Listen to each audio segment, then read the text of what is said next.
It was intended for the human to support the machine to support the human. And AI means something different to anybody you talk to, which is wild. This is AI or Die. Well, gang, episode 20. We're back. Last episode of the year. Very exciting. Rehgan, Brendan, good to see you guys again. Happy end of 2024. Hope you're doing well. And listeners out there, this is officially episode 20. We are no longer podcast newbies. We are doing this long form, and we're looking forward to 2025 and many more episodes to come. Today's episode is going to be more of a special episode, it being the end of the year, it being our hallmark 20th episode. So we're going to do a little bit of 2024 recap, looking into some of our favorite episodes and guests and topics and just how the world of AI has evolved in the past year. And then looking ahead to 2025, what are some predictions that we have? I think we already have some signals that we're seeing in enterprises around how they're thinking about AI and really rolling it out to scale, really driving adoption and governance continued in 2025 as well. So good to see you all again. Happy to be in. We're going to start obviously with personal lives. What's going on? Rehgan, how are you? What's new with you and your life? Good. Finally settling in after all the travel, back in town, just prepping for Christmas. Got all of my gifts wrapped Nice. last night. Well, most of them. Still have a few more to go. It's like my favorite part of Christmas. Yeah, you did a lot of travel in the past month, so I'm happy you're finally settling in and getting ready for the holidays. Yeah. Yep, it was great, but I'm glad to be home. I was out in San Francisco for Brainstorm AI that's hosted by Fortune. Super fun, lots of incredible speakers, lots of good topics. If you want to check out any of my notes from that conference, you can go to my X account at Rehgan Bleile, and I took rapid notes on my phone during each session. It was fantastic. And then posted them immediately afterwards, tagged a bunch of the speakers, so you can give them a follow if you want. OpenAI did a really cool demo with Sora and a bunch of the kind of videoed audio to, breaking down videos into frames, into pictures, and then transcribing what's in the image, and then creating voiceovers and stitching it all back together. It was really neat. I know a few of the folks at my table were recording it. I did not record it, but it was really cool. So just seeing that and kind of being in that room was super fun. 2 years ago when I was there, it was the first time I went, it was right after ChatGPT launched, and it was just a really cool time to be in that room with those types of incredible people. So yeah, it was great. It was super fun. Glad I went. We'll definitely go again. Got to catch up with a lot of good friends, and glad to be home. Cool. You're kind of live tweeting these events as they go. Whenever I go to those events, I notice how there's a certain type of person that always pulls their phone out and takes a picture of every single slide that's shown and just has a library of all images on their phone. Totally. Well, yeah, you can't even say live tweeting anymore. So when I posted about it, I was like, I'm going to be live X posting. I don't know how to say this.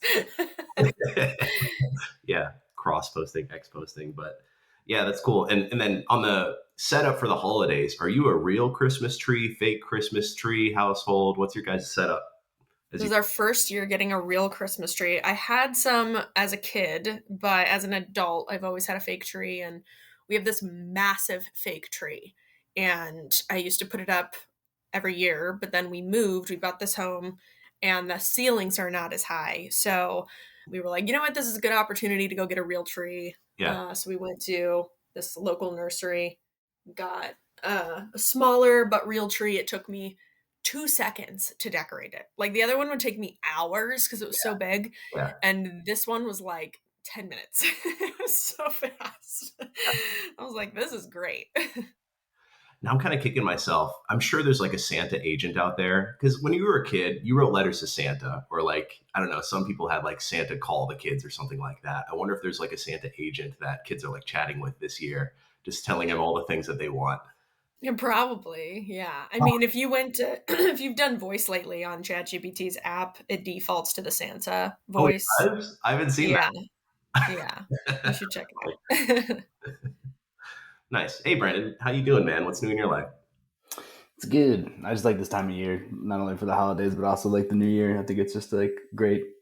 So I'm pretty excited. A little bit of rest and relaxation the next couple of weeks. We're going to Istanbul and then Paris for New Year's. So doing a little bit of European travel. So pretty excited for that. And then just going to be chilling for a bit. And then I always like January. I think it's one of the best times of the year work wise because everybody's pretty excited for what's coming up for the rest of the year. And I just feel like it's nice to have that kind of excitement and energy going into what we're doing for the following year. So it's always a good time.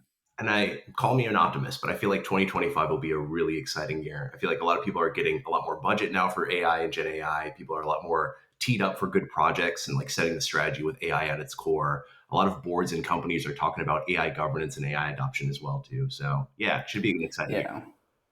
I feel like the tech is there too now, like in the organizations, right? I feel like everybody we go to, they've got Databricks, Dataiku, like they've got something, they've got a couple reps at it too, where it's not like unlocking, because I feel like we're doing a lot of unlocking work in the last couple of years here.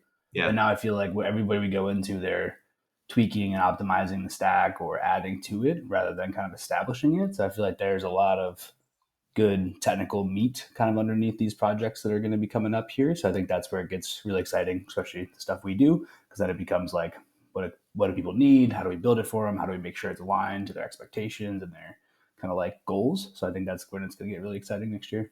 That's a good call. Yeah, I did notice there was a lot of stack build in 2024 in terms of like prepping for things like ML ops and AI ops in that way too. I'm also jealous that you get winter markets whenever I'm sure when you travel like Columbus and Ohio, there isn't a lot of like big winter markets, even in like German Village here in Columbus. So I'm jealous. I'm sure you'll have some really cool ones to go to.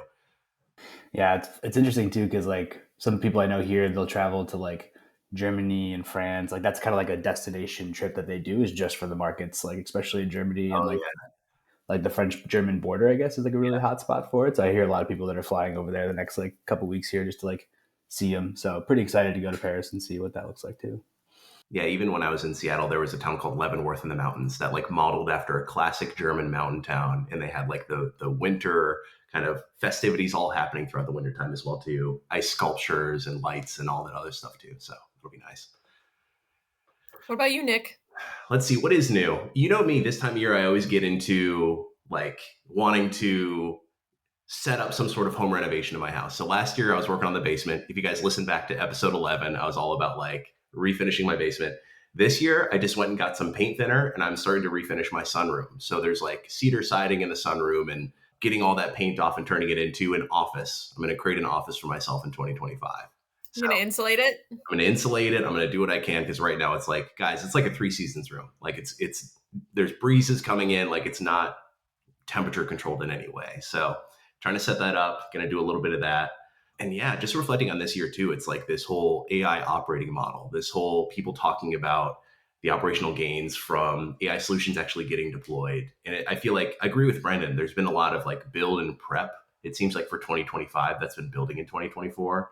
And it just feels like, yeah, January and February and March are going to be really exciting. Just talking to teams about their strategy and really like hitting the ground running with solutions working through all the way to production, as opposed to starting with like daydreaming what kind of use cases we could do. It feels much more tactical now, which is exciting too.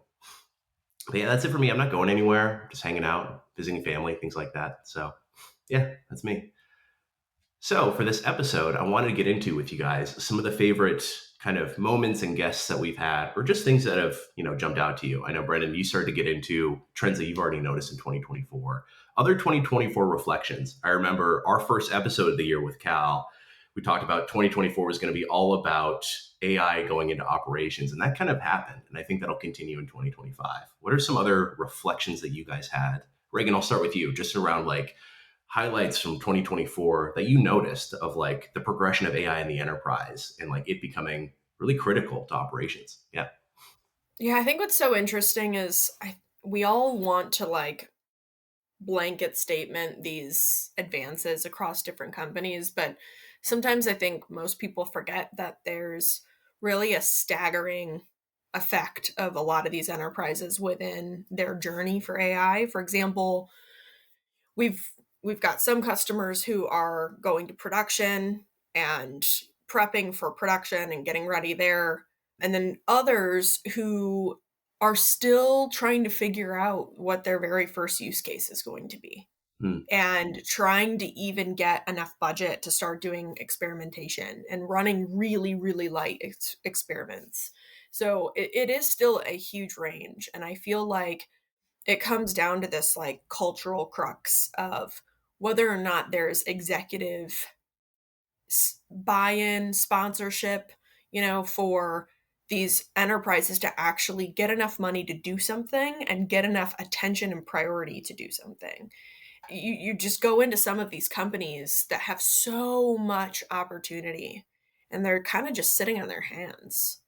And it's not a technology problem. There's plenty of technology to use and get started with pretty quickly and show value. It's just getting attention from people and getting priority. And it still hasn't seemed to trickle its way into some of these companies. Whereas again, you've got some extremely advanced organizations who have moved really quick and have the talent internally to make it to get it done, and have established the right partnerships with other companies as well. Um, so it's just kind of fascinating. There's still a massive kind of variation when we go into companies. That's been one of my major observations. It's kind of cool to see what the leading edge is doing and how far we're advancing on the leading edge. Yeah. But I also think it's really interesting to see what the distribution looks like of companies and where they're at. You kind of hinted at the operating model piece. It's like, where are people in their maturity of getting something over the finish line? So that's been the biggest observation for me. I also think the rise of AI agents is now this big thing that everybody's going to need to figure out. And what I think is fascinating about that is there's a lot of automation that happens in these agentic frameworks.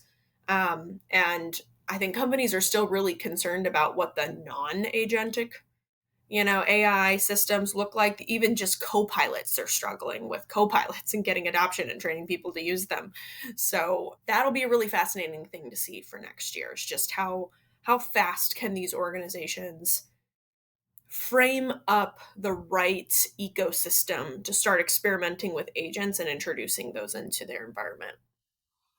It's about that collaboration between the business and technical teams. And I wonder if the promise of AI agents is it's more integrated in your work, like agents embedded inside of Slack or inside of Teams, or like you're just supporting so you don't feel like you have to go to 5 different apps to accommodate a specific workflow that you're working through on the business side of things. Like, do you think that's, Yeah, what I find yeah, interesting is like people still have a hard time A, understanding what that is, and B, figuring out how to design something that would work. yeah, Like, if you gave any random business person an automation tool, they would still struggle a little bit to like think of all the edge cases and think of all the ways that it could go wrong and think of all the ways to tweak it and think of all the data that they would need to feed it.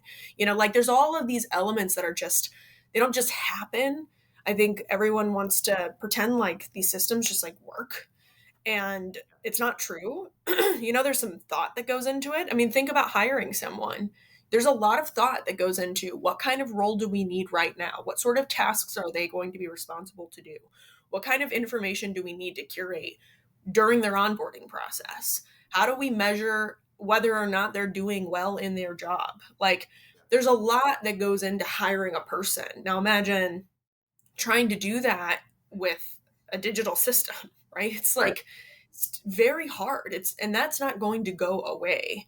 So I just keep coming back to that. There's always this human element to it that is hard and will continue to be hard, and the technology will make it a little easier, but it's still going to be a creative and design endeavor.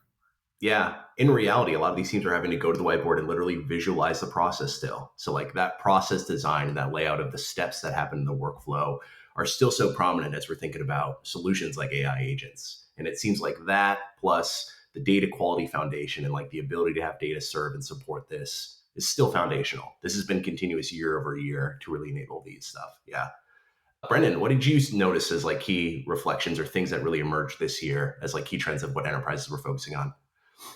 Yeah, I think in my own kind of personal life and use of AI, I feel like it's becoming so standard to use ChatGPT for like searching for stuff or knowledge kind of based work, and then Claude for generating content or writing. So I feel like what I'm seeing in myself is also starting to happen in the enterprise too, where now that Microsoft Copilot or some version of kind of open-ended LLM is available, people are starting to use it more often. Like I'm on a troubleshooting call, we get an error message and somebody puts that in and then they resolve it. They're live on the call. So I think we're starting to get to the point where that's becoming more commonplace.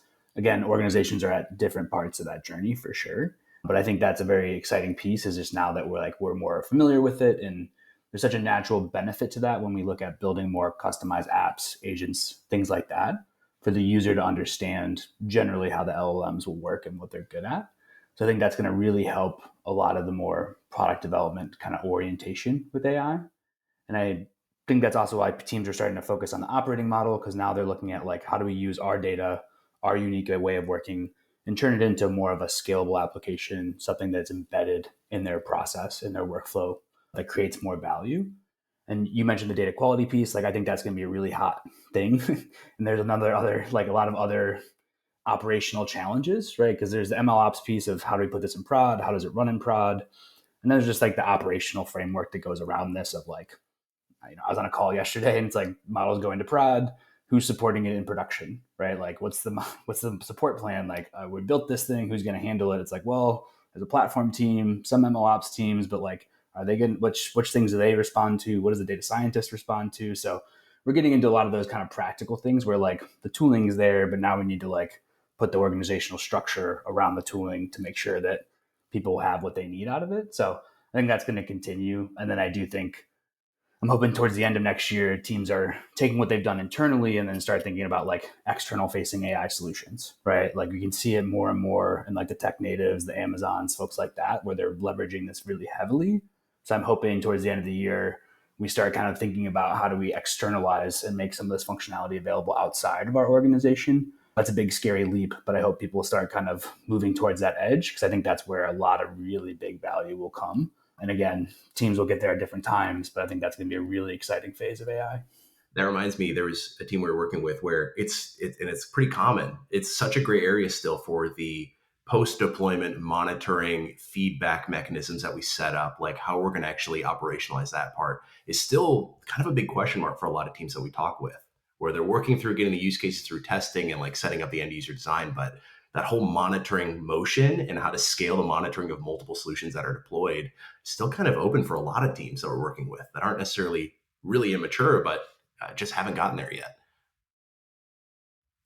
I also think about how a lot of talks this year, and just it went from in 2023, it was like, hey, who here has used ChatGPT? A couple hands raised. But like in 2024, it was like, when I built this presentation, I used ChatGPT for this, Perplexity for that, Notebook LM for this, a dozen plus different pointed solutions to address an overarching workflow. And I'm very curious about that consolidation and would love your guys' feedback around.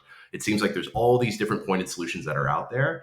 How do we see that continuing? Especially, how do we see that going into the enterprise with all of the extra security and governance requirements that are within there as well? Like a further consolidation, or do we see much more pointed solutions in that way?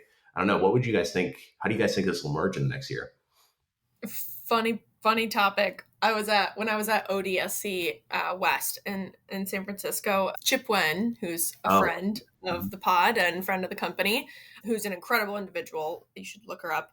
She also just dropped a book called AI Engineering, and it was like one of the top O'Reilly books when she dropped it. So it was pretty incredible. But she was one of the like keynote speakers of the conference, and she went up on stage, and it was like a more technical topic. It was like, talking about AI engineering and how is that different from your traditional ML ops. And so she was kind of going through the different architectures, and she was going through the different design paradigms, and so it's a technical crowd, right? It's essentially what I'm saying. And she started the talk saying, how many of you have heard of ChatGPT? And it was like people just started laughing. Yeah.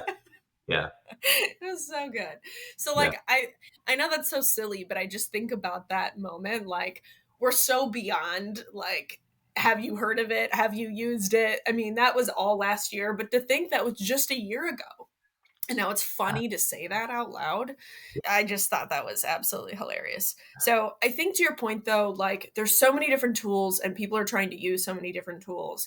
What consumers are getting right now is just price cost fatigue, right? Because you're paying for all the different tools that you're using. And like ChatGPT just came out with a $200 per month license, so there's cost fatigue happening and probably some level of consolidation into one. Although I'm a big user of several, like I like to switch between them for various reasons. I just find that some of them are better at certain tasks than others.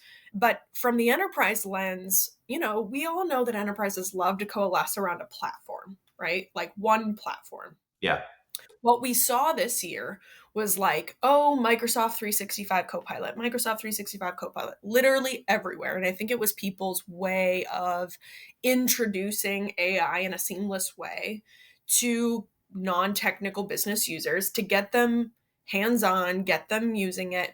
And I gotta say, I know I've said this on several podcasts. I'm not trying to hate on Microsoft at all. It just is not nearly as good as any of the other AI solutions out there. And, ChatGPT has their enterprise version. So does Perplexity. So does Claude, Anthropic and Claude. And I just feel like the companies that are doing the enterprise version of those tools are getting so much more out of that engagement than just starting with this Microsoft 365 Copilot and spending so much time trying to get adoption around it. Again, I'm not trying to diss Microsoft. I think they're doing a lot of incredible things. It's just, I'm starting to see that when they're releasing products to the enterprise, they're just not delivering. It seems like there's a lot of focus of reaching for use cases in 24, whereas like coming into 25 now, people are like, we know what our uses are for AI. Like we have some sets like use cases for things that we're looking for. So I think it's going to be less about trying to stretch AI solutions into workflows, but more about knowing your workflow and having an understanding of it, and then looking at like Salesforce, who's planning to roll out a whole next version of its AI agents in February. So they're hiring like 2,000 salespeople just to push all of its AI features inside of the new Salesforce functionality that's getting rolled out in February too. So I wonder if that'll continue. Like Salesforce, Epic, the big players in these enterprise software spaces really pushing for just come back, just stay inside of our app and all the AI features we have in there. Yeah, I think it was interesting because I've seen a lot of backlash on LinkedIn about like, why does Salesforce need to hire so many people to sell it? Why can't like AI do it? And I just think it's such an interesting like insight into how we think about AI, because it's like, well, humans are still a lot better at tasks like relationship building that goes into sales, or like understanding your problems and being able to recommend solutions. Like I think I saw a lot of that kind of chatter on LinkedIn. And I thought that was kind of laughed to myself because I was like, oh, I feel like that's a very idyllic version of like how you would think about AI, when really what we're seeing in the trenches, at least from what I'm seeing, is like it's a lot more human in the loop, like augmenting humans making decisions or enhancing what they're doing today. Like we're still not in this full autonomous. I think even the agentic stuff will be heavy human in the loop with agents by like in the background of this task. So I just thought that was funny. Another point to that too. I took my first Waymo ride in San Francisco, and let me tell you how giddy I was to take a driverless car around the city. It was so much fun. But what I learned is there's a driver remotely, assigned to the vehicle when you get in. And so if they need to override anything or need to do anything, they can. And so to your point, Brendan, it's like we're still even in those cases where there's so much money being poured into trying to do it fully autonomous. Yeah. The complexity of the world and everything else still requires an element of human intervention. So it's really interesting. I think there's a lot of cases to be made for low complex tasks to start automating those with AI, but yeah, super interesting. Human in the loop was another one of those terms that was pretty popular in the past year, just talking about solutions getting deployed, making sure that humans are in the loop, thinking about the end users. It seems like there was quite the focus on internal associates, AI facing solutions for internal associates versus customer facing. I wonder if 2025 will bring many more customer facing. Like I was with my wife last night in the car, there was a transaction through Venmo that she needed to get pulled back, but she wasn't able to do it because it went through. And she was like, should I chat with the AI agent about like getting my transaction fixed, or should I just like call them or something? But I think that's one of the companies that are, at the forefront of it. But I think more and more will start doing that kind of customer facing AI agents in 2025. I mean, it seems like we're really teed up for it. And a lot of governance framework has been set up to try and support that as well. Yeah. And I do find like there's kind of a shift in user expectations as you use ChatGPT a lot, because like we've been working in the paradigm of basically a form and a database, right? Like that's been the primary internet phenomenon, SaaS, whatever. But when you start using something like ChatGPT, like it can understand context so much better. So you don't need to like navigate the page. You just say like, hey, give me this stuff. So I do find that like in certain applications where I can do that, it's really nice because I don't need to like search an FAQ or like Google around with the name of the website and try to like find it in their page tree or whatever. I can just be like, give me my information. So I wonder like if they'll start feeling more pressure from the users too of like, hey, we kind of expect this because Amazon's doing it when I was over there. So like, hey, or where's this? Am I in next e-commerce site? Like, where is this stuff? I think that might become more and more table stakes rather than like differentiation in the next couple of years here. It's like knowledge management was that number one use case that enterprises across industries were working on, just like internal employee facing knowledge management of all of the information we have to help with onboarding associates or even very pointed solutions within departments and teams. I think that'll keep going. Yeah, I quite like the embedded AI little bubbles, honestly. I think they're really helpful. I Yeah. did find myself, I was like Googling something health related, and I'm like, do I want to use AI to like get results about health specific things? Like higher risk type of scenarios. I find myself get like feeling like, no, don't use AI, use Google. But even then it's like you can still Google stuff and get the wrong answer. So Yeah. it's a weird kind of visceral reaction to something that's like higher stakes. Healthcare is Yeah, really, oh, go ahead, B. Yeah, I was gonna say that's why I think it's brilliant that like ChatGPT now has the internet search one, so they can point to sources like the perplexity kind of approach too, because that just it's like Wikipedia, right? With the sources at the bottom of a Wikipedia page, like you can actually trust because you know where it came from, right? Sorry, Nick, go ahead though. I was just saying healthcare is really caught up in 24 as well, like hiring data scientists and like building their teams internally to support that stuff as well too. I think there's a lot of excitement around what it could do, but obviously that caution when we're talking about human life and obviously patient care in that way as well. But already things like listening into doctor's appointments and like supporting the healthcare in that way, I think it's exciting. And I think we'll see a lot more in 25 as well. You know what I haven't heard in a while, guys, is what is that? Kind of like a doomsday clock to AGI, like how close we are to AGI. Has that really shifted in 24 at all? Like, have you guys heard anything recently around like, oh, we're this much closer to artificial general intelligence? Like it's coming, it's within 2 years now instead of 5 years or anything like that. Yeah, I think it was 2 episodes ago, or maybe it was last episode I had mentioned that new podcast episode had dropped on Lex Friedman with the CEO of Anthropic. And yeah. And so, yeah, he goes into that quite a bit. But I think the general consensus is like a year to 2 years away from AGI, which is kind of wild. Year to 2 years. So maybe 25, we'll see something come up there. That's interesting. I mean, I'm very curious to see what that'll happen, especially in the enterprise space too, because it seems like I'm talking about it in two different ways, guys. Let me know if I should think about it differently. But like, there's the consumer facing AI, and then there's this enterprise AI, which has so many more requirements built in order to deploy it there that it just seems like it's always trying to play catch up with the consumer space. I guess pretty common with any sort of Well, software. Yeah. the way I kind of think about this is that, like, let's say you're an enterprise and you want to bring in an expert on something. You're going to go find a very reputable firm with people who have credentials, who can answer those very, very complex questions for you. You'll bring outsiders in to like help augment the expertise inside of your organization. I think right now, enterprises are struggling to go through the validation process that those quote experts, like you would with humans, when you actually evaluate a human, like give me all of your references and give me some of the people I can call that you've worked with before that had success with you, right? Like we do that with consultants, we do that with experts when we bring them in. I think the models are going to be the same kind of idea, right? These kind of like domain experts in different areas. And how do companies vet the quality of that thing that they can then use and leverage with their internal information? And when you think about onboarding that consultant, getting onboarded to an enterprise is such a pain because you sometimes have to get a physical laptop. You got to get a virtual machine set up. You got your own email for that company. Then there's all sorts of access requirements around data you can access, and you can't move it outside of that environment. And so same thing with these models, right? Like we've procured this one, we've evaluated this one, we want to use it as an expert. How do we make sure our data doesn't leave? How do we make sure, and even with consultants, I always make this claim as well. They're learning patterns from all the different companies. They're anonymizing it to an extent in their brains, but then they're using it the next time that they go work with another company. Yeah. Now they're not taking your data, your files, and leveraging it because that's that would breach a contract, but they can't forget all the things they learned while it was there at your company. So I think it's so funny how people are thinking about AI so differently than when they think about working with a censure. You know what I mean? So I don't know. That whole transformation will be really fascinating.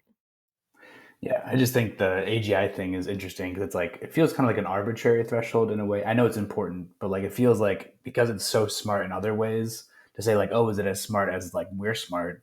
Like we talked before, like can't count the R's in strawberry, but like it can build a code base from scratch, right? It can explain the Napoleonic Wars from many different angles, whatever. Like it has so much access to information. It's like kind of a definition of an intelligence thing almost to me at a point.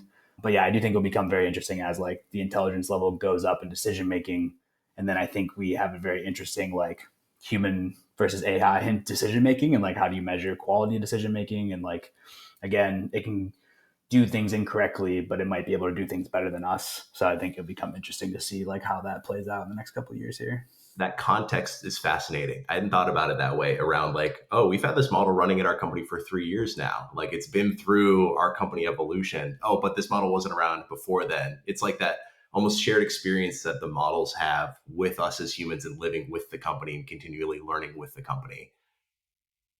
That I think will, Yeah, and yeah, it can look historically too much better than we can. Like when you hire someone, they're not going to read your entire knowledge base, like, but the AI system can. So, yeah, I just think that the curation of information for these AI systems is going to be absolutely paramount. I did hear some different definitions around artificial intelligence, artificial general intelligence, and artificial super intelligence that I thought was pretty good. So, like, AI is better or as good as humans at a very particular capability, like one capability or several. And then AGI is as good as the average human at all capabilities. Could be like reasoning, creativity, novelty, whatever, like whatever capabilities of intelligence that we're measuring. And then ASI is it supersedes the best human at all capabilities. So I kind of liked that definition. I know it's squishy because like what is a capability? What is an intelligent capability? And like how do we measure that? And like what's the average and who's the best? Like those types of things are very squishy, and that's why I think we don't know. But I think conceptually it's nice to separate it out that way. This is a really nerdy thing and we can cut this, but that's like similar to how they rank mutants inside of the X-Men universe as they go, like the level that you're at is like compared to that, like the best human. So it's kind of funny to hear that it's like the same thing as comic book like superpowers as it We is have to keep that in. for ASI. For the nerds, for the X-Men fans on the call, you know. and you assume that like the timetable to achieve each of those, but then you start to wonder, how do you know when you reach it, right? It's not like we all come together and be like, oh, that's super, that finally beat us. Like, do we have our, Someone's going to make a stake in the ground. Like someone's going to make the claim and then other people are going to argue and like that's just what's going to be, like we're not all going to come to consensus. Their competitors will launch a whole campaign around how it's not AGI and here's why, and I just think it's going to be a squishy thing that we'll never all have consensus on.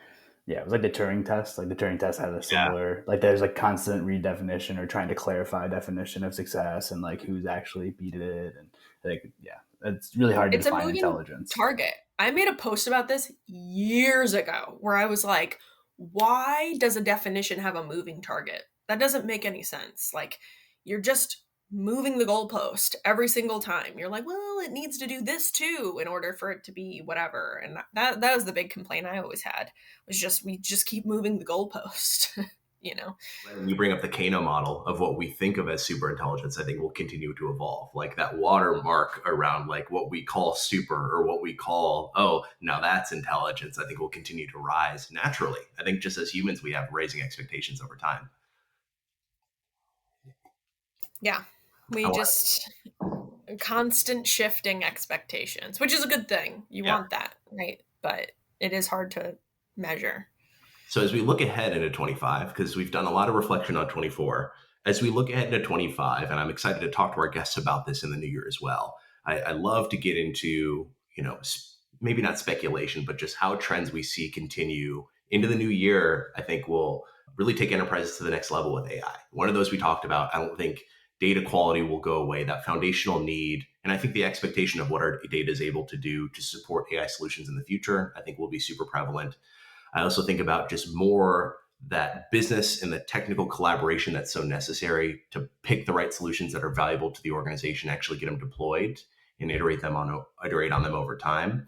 That consolidation of tools like Salesforce and Epic bring in a lot more AI features too. But I'd love to hear your guys' thoughts around, what we're hearing enterprises are aspiring to do in the new year, what we think they're going to really focus on. Like 24, I guess, comes to mind around setting up AI governance councils, AI centers of excellence, like these AI task force, these AI pillars, these groups that work together cross collaboratively to support setting what the AI policy is for our organization and prioritizing what use cases are valuable too. Like that was such a focus across industries in this past year.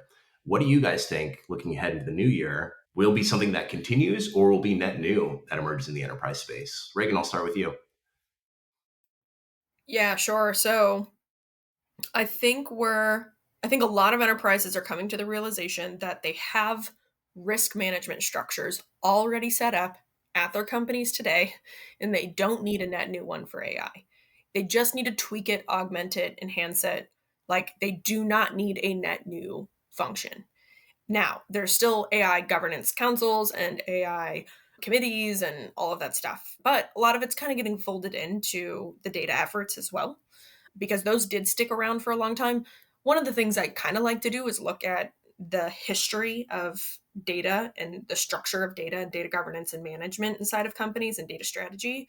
And AI kind of fits within that a little bit. Now it's a little bit different in the sense that, you have a piece of data that sits in a place and it needs to be managed and quality controlled and whatever. And it's a little bit different than like an intelligent system that needs to be controlled and sit somewhere and run somewhere. But regardless, they're both assets and they're connected and one pulls from the other. And so I do think a lot of organizations are consolidating those efforts, starting to realize they do not need separate, processes and structures for it all together. They just need to make enhancements. So I think that's going to be another big thing next year is just the reconsolidation. Like we spun up all these teams and now it's time to kind of reconsolidate. I think the other one is optimizing. So we gave 800 people Copilot licenses, 20% of them are using it, take away the 80 that Yeah. aren't, Yeah. like optimization of costs and where is it not being used and where is it being used and how can we slowly get it more integrated. So same thing on experimentation for the cloud. Like we ran a bunch of experiments in Azure. It cost this much. How do we optimize that? Make it cost less. And so I do think there's going to be a tad of like optimization efforts next year. The third one being like getting things to prod faster. So quality control, like how do we get better solutions developed? Where can we make fundamental improvements and investments to get better solutions?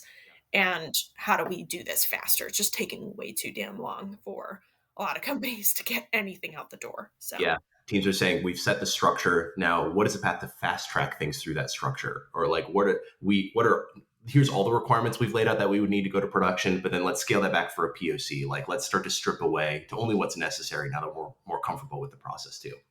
Nice. Brendan, what do you think? Yeah, I think mine's half a prediction, half a recommendation. But basically, as more people get to production, I think that they'll start realizing that they need to build in more controls, more process, more framework to make sure once it's in production, people will find it valuable and useful and like they'll be able to use it. So I like the Marty Kagan Silicon Valley product group. They had a post about AI product management and they go through the risks, right? Because that's kind of what product management is analyze the risks, mitigate them. They talked about like feasibility. So like, do we have data? Is there a signal in that data? Like, I think a lot of teams are doing that. I think there's viability, which is the governance. Like, can we use data this way? Can we like leverage this without legal issues, without harm, things like that? I think teams are also doing that very well, or they're, have muscle memory in place for that because it's on the way to production. Yeah. And then the actual value once you're in production to the user, that's a really critical risk. Like, are people going to find this useful enough? Is it going to impact the things that we care about strategically or based on our business model? And then, of course, usability as well. And I think these types of risks are a lot harder in the enterprise, even with internal users that we know the process well. I think it's just been traditionally with software a hard challenge, and with AI, it's even harder. So my prediction slash recommendation is that people are going to think more from like a design slash product perspective with these now that they've got the technical roots under them that they can build off of. I think they're going to start realizing once stuff is in prod, these are like the hard lessons you learn in production, right? Like I put it out there, nobody uses it. So we might start getting to those and start thinking through like, how do I build my process? We've seen some teams do this, right? Like business sign off, business collaboration, demos every other week. Like, how do we bring them in kind of like agile with software of like making sure we're building the right thing, not just making sure we can get to production. So I think that might be an interesting piece, especially late next year.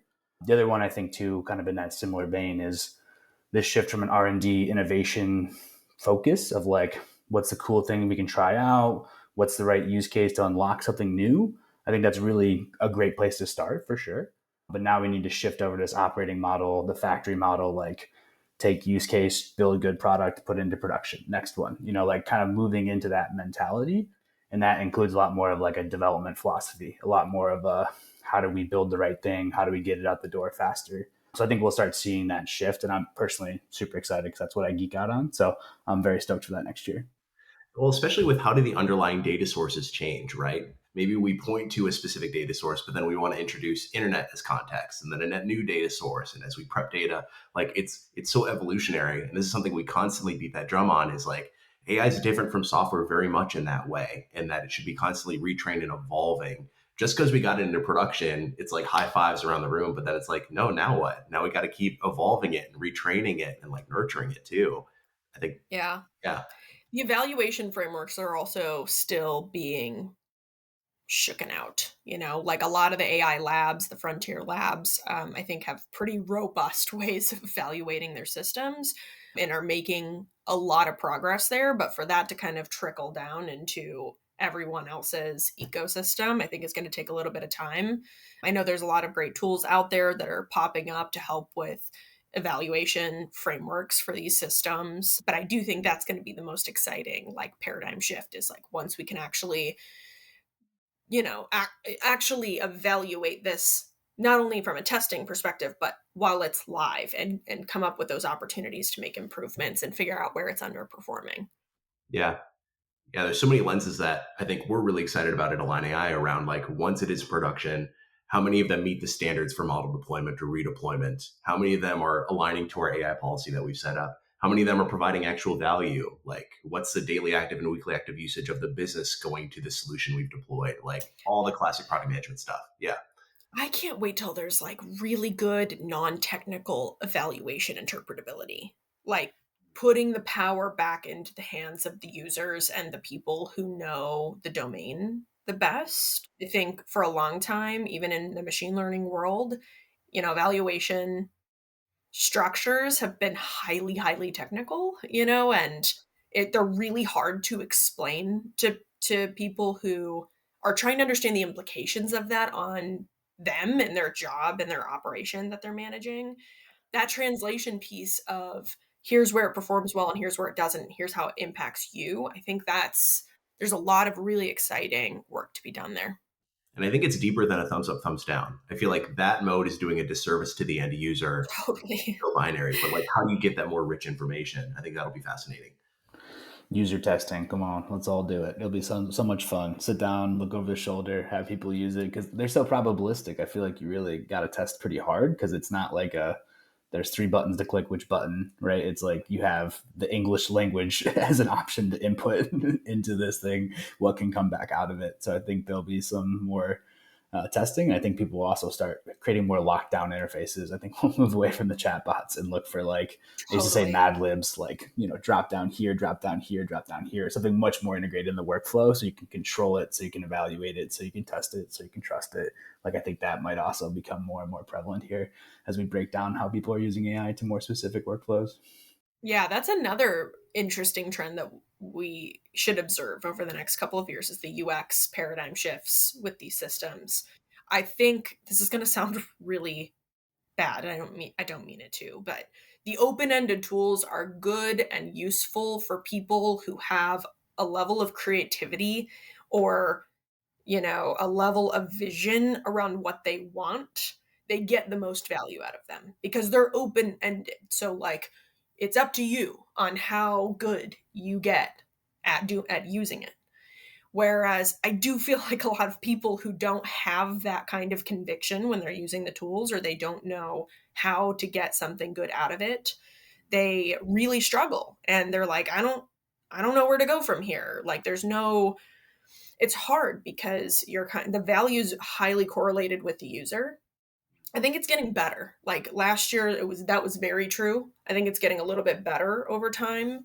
But I do think there needs to be more of a guided experience for users to an extent. Totally. And I think it's going to sober up from being this AI for all, Copilot for everybody, like try and stretch and find who uses it in different ways, but much more of like a let's justify it and let's do this pointed solution for this specific team that's valuable to us and strategic to where we're trying to go as a company, right? That's why I love the thought of agents, quite honestly. Yeah. We'll I see. don't know the difference between an agent and an ensemble model. I don't know if there is one. I feel like I'm getting to the point now where like agent's the new buzzword, but I'm like, this feels very similar to other things that we've kind of like talked about before. So that's why I'm kind of curious, like if it'll become a very broad term like AI, or if it will be more specific term. I'm kind of curious where it goes. I think the big thing there is when I was looking at a lot of the different agentic frameworks and kind of reading into how the systems are designed and built, it's this like dynamic element of self-improvement, self-awareness, and environmental awareness. That's one piece. So it's more systemic than it is like model based, if that makes sense. And the ability to action and leverage and create tools. I think those are the two core components that actually create this agent type or agentic system. That there's like some core pieces, like there's a knowledge management element. What do they have access to? Then there's the self-improvement, environmental awareness, like what is changing in the environment that I need to pick up on and adjust to. And then I think it's easiest to think about it in the context of robots too, because, like when a robot is engaging with its environment, it's constantly picking up on additional data through sensors. And then, so that's the environmental awareness and adjustment. So it knows where to go and where to put its hand and whatever. And then the ability to create tools or action is like grabbing something or walking or, actually doing something with itself. So that's how I think about it if you're thinking more systemic than just like model based. Yeah, and I was introduced to it through like Marvin Minsky's book Society of Mind, which is a great like theory of AI because it kind of decomposes what the brain does. So I think it's really nice because it gives you a very tangible like how do you think? Like you want to pick up a block is one of the examples he uses, right? Like there's part of your brain that does like the picking of the block. There's another one that does like the stacking of the block, right? So I think that was really good for me, and it becomes a very like open-ended kind of term in that sense. And then I see like Crew AI or these like agentic frameworks that folks are using, and it's kind of interesting to think through like what's the atomic unit of an agent, like what is the right level of decision. Totally. I think it becomes super interesting, and I wonder if there'll become like a more definition inside of there, because I know like tools is becoming more of a separate term of like doing an operation elsewhere or like with another system. So I wonder if they'll become even more like kind of fine-grained definition. And I love that stuff too, like the taxonomy of these technologies is so interesting to me. Well, the layers of abstraction, I think, is what's the like most fascinating. To your point, like how is that getting, how's that getting shaken out, basically? And I think it's interesting because you're starting to see the orchestrator. Like now, people are creating these systems where they've got several sub agents that are specifically tasked with something, and then you've got the orchestrator who's orchestrating all of those sub agents. And to your point, like, how do you break down a subagent? How do you know which kind of task is good for one thing to do? And then these systems change where they get more broad and generalized. And so, yeah, that whole thing is going to be really interesting. Yeah, because I come back to like there's a project we did back in the day, Rehgan, is like, a router. There's a router model that's simple, and then there's 3 ML models behind it as a REST endpoint. So to be implemented an agentic framework N number of years ago, or is that like, is that not count because it wasn't NLP with LLM kind of backing? So I think that's where it's kind of interesting to think through, like, what is that? How broad is that term versus how specific is the term? And I think the promise of that AI agent for the end user, like the typical person in the business, is just like again, give me less entry points. Just give me a thing to go to that just solves my problems quickly and I can just get back to work, right? And I think that's maybe where the agent term is really getting picked up on as well, because it feels like that is built into the term agent, like this built-in assistant to just go and do much more in-depth pointed work for me as an extension of me. For You sure. know, it'd be really cool if a company was building like a design system for these types of Oh, yes. Good call. AI solutions. Listeners, Don't tell our competitors. They're gonna listen to our pod and then know. keep an eye out. We have some very exciting things coming from Align AI in 2025, not only with the podcast AI or Die, but just what we're doing in supporting large enterprises with their AI initiatives and what they're rolling out too. We want to just thank everybody for an amazing year. We cranked out 10 plus episodes this year. There's going to be many more next year as well too. So thank you to the listeners. Thanks for everybody, all of our guests who joined. Big thank you to you guys as well. We're looking forward to even more exciting guests in the new year too. And just thank you, everybody. Check out this podcast and future podcasts at getalignai.com or wherever you listen to podcasts, and have a happy holiday and a great new year. And we will for sure be doing more episodes in 2025. So watch out for those as well. Rehgan, Brendan, any additional closing thoughts for listeners before we go and wrap up today? 2025 is going to be lit. Super duper lit. It's gonna be so totally, absolutely lit. Cut that. No. All right. Thanks, everybody.